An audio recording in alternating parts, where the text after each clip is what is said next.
Friends இது நாங்கள் வந்து எங்கள் கோவில் சொன்னோம் பார்த்தீங்களா, எங்கள் பைபாஸ் நாங்கள் திரும்பிட்டோம். திரும்பினதுக்கு அப்புறம் தான் இங்கே கோவில் பார்த்தீங்களா, இங்கேருந்து கோவில் வந்து அவ்வளோ அலங்காரம் பண்ணி வச்சுருக்காங்க. சித்ரா பௌர்ணமி இல்லைங்களா.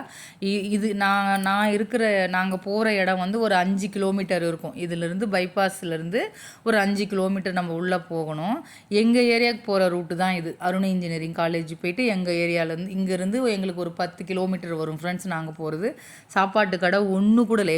எவ்வளோ க்ரௌடு பாருங்கள். இந்த ரோடெலாம் ஃப்ரீயாக இருக்கும் ஃப்ரெண்ட்ஸ். ஒருத்தர் கூட இருக்க மாட்டாங்க. இங்கே ஒரு பைபாஸ் வரும். இந்த பைபாஸ் இந்த கீழ் ரோடு மேல் ரோடு சொல்லுவாங்க. இது நாங்கள் போகிறது வந்து கீழ் ரோடு. கீழ் ரோட்லேருந்து மேல் ரோடு போடுறதுக்கு ஒரு பைபாஸ் இருக்குது. அது அணக்கரை கிட்ட வந்துடும் ஃப்ரெண்ட்ஸ். அது அங்கே போகிறது ஏன்னா தெரியாதவங்களுக்கு மோஸ்ட்லி சென்னையில் போய் அங்கே கிரிவலம் வரவங்களுக்கு ஓரளவுக்கு தெரியும். ஹோட்டல் எங்களுக்கு கிடைக்கலைங்க ஃப்ரெண்ட்ஸ். பசி ஏன்னா நாங்கள் இங்கேயே கோவிலுக்கு போயிட்டு மதியமே வெளியில் தான் சாப்பிட்டோம். டிஃபன் மாதிரி சாப்பிட்டோமா, அப்படியே கிளம்பிட்டோம் வீட்டுக்கு வந்து. தம்பியும் சாப்பிடல. எங்களுக்கு இங்கே பாருங்கள் ஹோட்டல்லாம் என் ஹஸ்பண்ட் இங்கெல்லாம் காருங்க ஃப்ரெண்ட்ஸ். அந்த பக்கம் நிற்கிறது ஃபுல்லாக காருங்க. எப்படி சொல்கிறது, இந்த இந்தியன் ஆயில் இருக்குது அதுக்கு அந்தாண்ட ஃபுல்லாக வந்து கிரவுண்டு மாதிரி இருக்குது. கிட்டத்தட்ட ஒரு 300-400 கார் நிற்கும் எனக்கு தெரிஞ்சு. அவ்வளோ இடம் இருக்குது. இது எல்லாமே நிலம், பின்னாடி எல்லாமே நிலத்துல கார் நிற்குது. அப்படியே அந்த பக்கம் இருந்து நாங்கள் வரும்போது ஒரு ரூட்டில் விட்டாங்க ஃப்ரெண்ட்ஸ் காரு. அந்த கார் வந்து பைபாஸ்லேருந்து இந்த பக்கம் திருப்பி விடுறாங்க மறுபடியும். இங்கே போனால் இவ்வளோ இல்லை, இங்கே ஒரு 1/2 hour நின்னோம். எங்களால் முடியலப்பா சார். அப்புறம் என் ஹஸ்பண்ட் வந்து அங்கே ஒரு போலீஸ் அவங்க இருந்தாங்க. சார் இந்த பக்கம் ஏன் சார் விட்டேன், இந்த பாருங்க இதுங்கெல்லாம் கார் தான் ஃப்ரெண்ட்ஸ் தெரியுதுங்களா. ஃபுல்லாக கார், இருட்டாக இருந்ததுங்களா. 12 மணி ஃப்ரெண்ட்ஸ். நான் இது 12:30 கூட ஆகிடுச்சு நான் இது எடுக்கும் போது. அப்படியே வந்துட்டு எங்களால் முடியல, டயர்டாயிட்டோம். ஆனாலும் திடீர்னு தான் பாப்பா சொன்னா வீடியோ போடலாமே. இல்லை மம்மி ஏன் எடுக்கலாம்ல அப்படின்னு. அதனால தான் அப்படியே எடுத்தது. அப்புறம் இங்கே வந்து ஒரு கருப்பட்டி காஃபி இருந்தது. அங்கே வந்து ஹோட்டல் அந்த பக்கத்தில் வந்து பார்த்தா இதெல்லாம் பைபாஸ் தான் இந்த ரூட்டு போகிற. இங்கே 2 பக்கமும் திருவண்ணாமலைக்கு உள்ளே என்ட்ரு ஆகிறதுக்கு ஒரு ரூட்டு, 2 ரூட்டு அந்த மாதிரி அதுன்னு வச்சுக்கோங்களேன். அங்கே வந்து அப்புறம் எங்கேயாவது ஹோட்டல் பார்க்கலாமா அப்படின்னு சொல்லிட்டு பார்த்தாங்க. சின்ன சின்ன ஹோட்டல் கையேந்தி பவன் இருந்தால் ஓகே அப்படின்னு சொல்லிட்டு. கோவில் பார்த்திங்களா எவ்வளோ அழகாக தெரியுது. அதுக்குள்ளே பிரிட்ஜ் வந்து மறைச்சிடுச்சு. எங்கள் கோயில் அப்படியே பாப்பா வந்து கவர் பண்ணால் அழகாக இருந்தது. இதே என் தங்கச்சி வீட்டுக்கு நாங்கள் இருந்திருந்தோன்னா அவ்வளோ வியூ கிடச்சிருக்கும் ஃப்ரெண்ட்ஸ். நாங்கள் மாட வீதியே சுற்றி வந்திருக்கலாம் அவ்வளோ இது. ஏன்னா பக்கத்துலேயே வீடு. எங்களால் போக முடியாது. இதெல்லாம் கார் தான். இன்றைக்கி தெரியுதுங்களா. கிட்டத்தட்ட நாங்கள் வந்து பைபாஸ்லேருந்து ஒரு 5-6 கிலோமீட்டர் வந்துட்டோம். அதுக்கப்புறமும் கார் நிற்கிது. எங்களால் அது எப்படி சொல்கிறது, 25 லட்சம் பேர் வந்தாங்களாம் ஃப்ரெண்ட்ஸ் இந்த மலை சுற்றுறதுக்கு. ஒரு கணிப்பில் சொன்னாங்க. இங்கே பாருங்கள். அப்புறம் இது ஒரு ஹோட்டல் வந்து அவங்க வேறு ஏதோ கடை வச்சுருக்காங்க. அந்த கடையில் வந்து இந்த சீசனுக்காக அவங்க ஹோட்டல் வைப்பாங்க போல இருக்குது. சும்மா ஒரு 4 சேர் போட்டு வச்சுருந்தாங்க. அங்கே சுட சுட இட்லி இருந்தது, தோசை, அவ்வளோதான். அங்கே ஒரு வேர்கடலை சட்னி, ஒரு சிறுபருப்பு சாம்பார், சும்மா அந்த பச்சை மிளகா தக்காளிலாம் போட்டு கடைவாங்க பார்த்தீங்களா, அந்த மாதிரி தான் சிம்பிளாக வச்சுருந்தாங்க. ஆனால் உண்மையாகவே அந்த பசிக்கு அவ்வளோ அருமையாக இருந்ததுங்க ஃப்ரெண்ட்ஸ். ஏதோ ஆண்டவன் வந்து நமக்கு படி அளந்திருக்கான் வந்து. என் தம்பி 2 தோசை, பாப்பா 2 தோசை, நானும் இவர் இட்லி எடுத்துக்கிட்டோம். ஏன்னா அவங்க சின்ன கல் நம்ம வீட்டில் வச்சு ஊற்றுவோம் பார்த்தீங்களா. பௌர்ணமி நிலா பார்த்தீங்களா எவ்வளோ அழகாக பிரகாசமாக தெரியுது நிலவு. இது என்ன வீடியோனா, இது பாப்பா ஃபங்க்ஷன் வீடியோ. அது நாங்கள் வேறு பிளாக்காக போடுறோம் ஃப்ரெண்ட்ஸ். அன்றைக்கி ஃபங்க்ஷன்லாம் முடிஞ்சிச்சு. நாங்கள் போய் சமையல்லாம் செஞ்சு போட்டுட்டு ஒரு நாள் விட்டு மறுநாள் நாங்கள் ஊருக்கு கிளம்போது எங்கள் ஊரில் எங்கள் சித்தி நிலத்தில் பக்கத்தில் வந்து இது எல்லாமே நம்ம ரிலேஷனுங்க, நம்ம ஊர் ஆட்கள் நிலம் தான் இது எல்லாமே. சித்தி எங்கள் நிலம்லாம் உள்ளே இருக்குங்க ஃப்ரெண்ட்ஸ். இதில் வந்து வேர்கடலை தண்ணி பாய்ச்சிட்ருக்காங்க இந்த பக்கம். அந்த பக்கம் வேர்கடலைக்கு இதெல்லாம் வேர்கடலை. டேம் தண்ணி வருதுங்க ஃப்ரெண்ட்ஸ். இந்த டைமில் வந்து வந்துட்டுருக்கு. அங்கே வந்து அவங்க களை வெட்டிகிட்டு இருக்காங்க. களை இவங்க வந்து மீன் பிடிச்சிட்டு இருக்காங்க. இந்த அக்காவும் இந்த மாமாவும் வந்து மீன் பிடிச்சிட்டு இருக்காங்க. எல்லாம் இங்கே பாருங்கள். அப்படியே பார்த்துட்டே வந்தோம். என் பாப்பா ஒன்று அப்படியே எடுத்துகிட்டு வந்தா. நல்லா இருக்குது இல்லை மம்மி அப்படின்னு சொல்லிட்டு. இது வந்து எள்ளு தான் ஃப்ரெண்ட்ஸ். எள்ளு காய் இருக்குது பார்த்தீங்களா, எள்ளு அறுக்கிறதுக்கு அந்த காய் இது எல்லாமே நம்ம ரிலேஷன் நம்ம அந்த ஊரில் இருப்பாங்க பார்த்தீங்களா. எல்லாம் எங்களுது வந்து சின்ன ஊர் தான் ஃப்ரெண்ட்ஸ். ஒரு 2000 பேர் கூட இருப்பாங்களான்னு தெரியல. சின்ன கிராமம் தான். ஒரு 100-200 வீடு கிட்டே இருக்கும், அவ்வளோதான். சின்ன கிராமம், ஆனால் சூப்பராக இருக்கும். இது எல்லாமே நிலம். இது உள்ளே தான் நாங்கள் போகணும். பார்த்திங்களா ரோடு அப்படியே வளைஞ்சி போவோம். எங்கள் ஊர் வந்து நடுமதில் இருக்கும். சுற்றி நிலமாக இருக்கும். அது வந்து பார்க்கவே அவ்வளோ அழகாக இருக்கும். இந்த மழை டைம்லாம் போனால் சொல்லவே வேணாம், அவ்வளோ சூப்பராக இருக்கும். இங்கே பாருங்கள், ஒரு அண்ணா வந்து ஏறு மாடு எடுத்துகிட்டு எல்லாம் இந்த டைமில் வந்து பசுமையாக இருந்தது ஃப்ரெண்ட்ஸ். வெயில் காலம் தான் பசுமையாக. எள்ளு காமிச்சோம் பார்த்தீங்களா, அதே மாதிரி இதை அறுத்து வச்சுருக்காங்க. எங்கள் மாமா வீட்டுக்கு தான், எங்கள் அம்மாவுடைய அண்ணன் பையன் அவங்க வந்து இந்த எள்ளு அறுத்து களத்தில் வச்சுருக்காங்க. இது வந்து காய வைப்பாங்க. ஃபஸ்ட்டு வந்து ஒரு 5 டேஸ் வந்து எடுத்து வச்சுருவாங்க.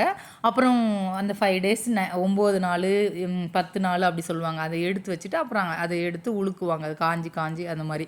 இது எங்கள் நிலம் ஃப்ரெண்ட்ஸ். இங்கே வந்து எங்கள் வீட்டில் வந்து மரவள்ளி கிழங்கு போட்டிருக்காங்க போல இருக்குது. அப்புறம் இந்த பக்கம் வந்து இதுவாக கரும்புக்கு ஓட்டிகிட்டு இருந்தாங்க. அதை வந்து நான் மரவள்ளி கிழங்கு எங்கள் ஓரத்து எங்களுக்கு பறித்து கொடுத்தாங்களா, அதை நான் எடுத்துகிட்டு நீ வந்து பறிக்கும் போது என்னை கூப்பிட்ருக்கலாமே அப்படின்னு சொன்னோடனே அதே மறந்துட்டேங்க்கா சாரி அப்படின்னாங்க. அப்புறம் நாங்கள் அப்படியே ஊருக்கு கிளம்பிட்டோம் ஃப்ரெண்ட்ஸ். அங்கே மாமியாரை பார்த்துட்டு அம்மா அப்பாவை பார்த்துட்டு எங்கள் ஓரத்து எல்லாரையும் பார்த்துட்டு கிளம்பிட்டோம். அப்படியே டக்குன்னு கிளம்பி என்ன ஆச்சுன்னா, கொஞ்சம் தூரம் போயிட்டு நாங்கள் சென்னை திரும்ப போகுது அந்த பைபாஸு. அப்போ கேட்டேன், நாங்கள் அன்றைக்கி நைட்டே நானும் என் தங்கச்சிலாம் வந்து பௌர்ணமிக்கு மறுநாள் வந்து நம்ம போய் கிரிவலம் போகலாமான்னு சொல்லிட்டு எங்கள் தங்கச்சி பையனுக்கு ஃபோன் பண்ணோடனே அவங்க சொன்னாங்க, ஃபோன் பண்ண, ஐயோ நீங்களாம் இப்போலாம் வந்துடாதீங்க, போகவே முடியாது, உள்ளே வண்டி விடவே இல்லை அப்படின்னு சொல்லிட்டாங்களா. எங்களுக்கு ரொம்ப கஷ்டமாயிடுச்சு. இதுதான் அண்ணாமலையாருடைய என்ட்ரன்ஸ். இது வந்து ராஜகோபுரம் இது வந்து. அப்புறம் நான் சொன்னேன், ஐயோ என்ன அப்போ சொல்லிட்டு நம்ம போக முடியாதா அப்படின்னோடனே எல்லோரும் காரில் போயிட்டு வந்துடலாம் நாங்கள் நினச்சோம். அப்புறம் போக முடியாதுன்னு சொல்லிட்டு விட்டுட்டோம். அப்புறம் மறுநாள் காலையில் பாப்பாவுக்கு வந்து ஃபங்க்ஷன் நடந்தது.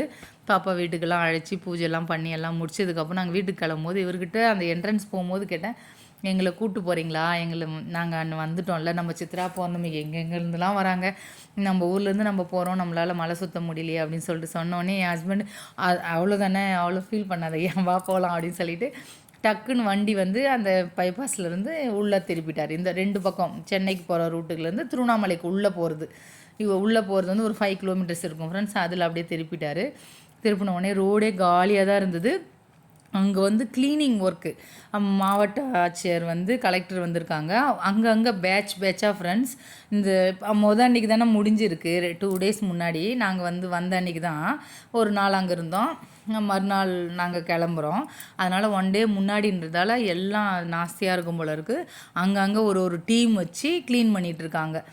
வந்து அவரே வந்து சாப்பாடு எல்லாமே நிறைய பேர் இருந்தாங்க. ஒரு டீமில் ஒரு 50 பேர்கிட்ட இருப்பாங்க ஃப்ரெண்ட்ஸ். அந்த மாதிரி க்ளீன் பண்ணியிருந்தாங்க. இது எல்லாமே கிரிவலம் தான். இங்கே ரமணாசிரமம், இது நித்யானந்தா அந்த அவருடைய இது எல்லாமே இருந்தது, ஒன்று இருந்தது. என் ஹஸ்பண்ட் பொறுமையாகவே கூப்பிட்டு போனார். குபேரலிங்கம், இடுக்கு பிள்ளையார் கோவில் அது இதுன்னு சொல்லிட்டு பாருங்கள். இங்கே வந்து அத்தியந்தல், புத்தியந்தல் அந்த மாதிரி நிறைய அழகான அது ஏதோ ஒரு நிறைய ஊருங்க வரும் ஃப்ரெண்ட்ஸ். இது உள்ளே போகிற மாதிரி வரும். இது பாருங்கள், இதுதான் அண்ணாமலையாருடைய மலை தான். இந்த மலையை தான் நம்ம சுற்றிட்டு இருக்கோம். அங்கங்கே அப்படியே வந்துகிட்டே இருந்தது. ஆனாலும் என் ஹஸ்பண்ட் வந்து அப்படியே கூட்டிகிட்டு போயினே இருந்தார், காமிச்சிட்டு. இது பொறுமையாகவே கூப்பிட்டு போனார். ஏன்னா ரொம்ப அவசரம்லாம் படலை, நம்ம வீட்டுக்கு தானே போகிறோம் அப்படின்னு சொல்லிட்டு. நல்லா இது மதியம் டைம் ஃப்ரெண்ட்ஸ், 1:30 மணி போல் இருக்கும்.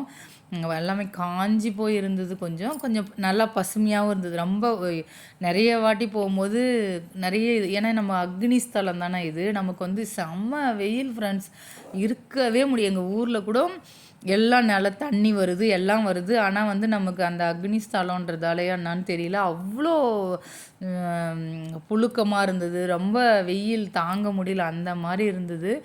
ஆனால் இங்கே பாருங்கள், இந்த அளவுக்கு பசுமையாக இருக்குது. ஆனால் அங்கங்கே காஞ்சியும் இருந்தது. அந்த மாதிரி போயின்னு இருந்தது. சூப்பராக ஒரு இது ரவுண்டு பண்ணிவிட்டு என் ஹஸ்பண்ட் கொஞ்சம் கொஞ்சமாக அங்கங்கே நிப்பாட்டி எடுத்துக்கோ அப்படின்னு சொல்லி தான் இது பண்ணார். கோவிலுக்குள்ளெல்லாம் நாங்கள் எங்கேயுமே இறங்கி போகலைங்க ஃப்ரெண்ட்ஸ். அப்படியே சுற்றி அப்படியே வந்துட்டோம்.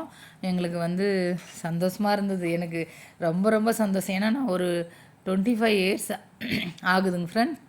நான் கிரிவலம் நடந்து வந்து மாதம் நானும் என் அக்காலாம் வந்து கிரிவலம் பௌர்ணமினாவே நாங்கள் ஊர்லேருந்து வருவோம், நடந்து சுற்றுவோம். ஆனால் இப்போ நமக்கும் வந்து ஏஜ் ஆகிடுச்சு இல்லைங்களா. நம்ம ஊருக்கு நான் சென்னைக்கு போனதுக்கப்புறம் நாங்கள் கிரிவலமே வரல. இப்போ ஒரு 4 டைம்ஸாக தான் காரில் தான் வரோம், ஆட்டோவில் தான் போகிறோம். அந்த மாதிரி தான் போயின்னுக்குது. நடந்து வர முடியல. அந்த அப்பன் என்றைக்கு எங்களுக்கு, ஏன்னா ஒரு வாட்டி நாங்கள் போயிட்டு எங்களால் முடியலைங்க ஃப்ரெண்ட்ஸ், ரொம்ப டயர்டாயிடுச்சு. நான் அண்ணாமலையார் கோவில் வரும் இல்லைங்களா, அண்ணாமலையில் வந்துட்டு நான் அழவே ஆரம்பிச்சிட்டேன் என் ஹஸ்பண்ட்கிட்ட, என்னை விட்டுடுங்க நான் என்ன அப்படின்னு சொன்னோடனே அப்புறம் ஆட்டோ பிடிச்சி அங்கேருந்து எல்லாமே ஃபேமிலியாக தான் போனோம், எல்லாம் கும்பலாக தான் போனோம். அந்த டைமில் என்னால் முடியலன்னொடனே எங்கள் ஹஸ்பண்ட் கூட்டிகிட்டு வந்துட்டார். இது எல்லாமே கிரிவல பாதை தான். இங்கே செங்கம் ரோடு எல்லாமே